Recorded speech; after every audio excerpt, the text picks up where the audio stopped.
A lot of this is lost because of extensive business mind and the greed that exists today.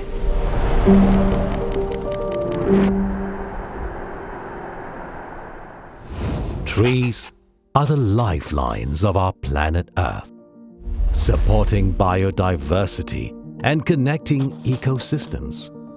Conserving the endangered, rare, and threatened species will contribute to the survival of countless forms of life that depend on them.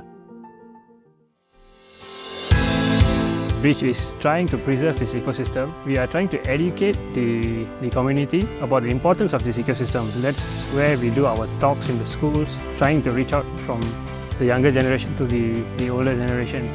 We've been also working with local universities on water study, and of course we've been working on programs with the locals. Here at TRCRC, we're in the Aman Jaya Forest Reserve. It's a recently gazetted forest that is degraded, and what we're doing is we're restoring and rehabilitating the area with critically and endangered species of Diplodocus from all across Perak. At the Tropical Rainforest Living Collection in Banun, what we're doing is we're looking at the ecosystem restoration of 500 hectares in the Aman Jaya Forest Reserve. So within this 500 hectares, we are doing the conservation efforts to safeguard the flora species and also the fauna species that are at risk. So when you talk about the Central Spine and the highlands, we are very closely connected because the highlands act like a giant sponge. Cameron Highland is one of the main places that contribute to CFS, mainly on water, because we've been supplying water to 3 states, Perak, Kelantan and Pahang.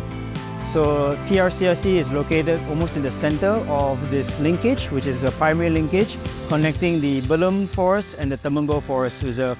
So the viaduct here is designed for animals to cross, but what is important also is to create a habitat which the animals can then approach the viaduct and then cross across it. We've been planting trees yearly to 1,000 trees, but Rich is very happy that Yayasan Samdabi has come in to help us to plant 20,000 trees for the next 2 years. Projek Planet Tree under collaboration dengan Yayasan Samdabi, kita ada tanam 70,000 pokok di sini dengan 65 jenis spesies di 5 blok di dalam community. So Yayasan Samdabi is supporting all our operations in the state of Perak, in the Aman Jaya Forest Reserve, all the way from collecting seeds to growing the trees in our nursery to developing the planting plots and carrying out the restoration. So not only are we able to restore by planting trees, we're also able to activate and enable a lot of the community-led conservation efforts on the ground. So with Aman Jaya being such an interesting landscape with so many different multitude of stakeholders, it's really important that we involve a lot of the community members that call this place home.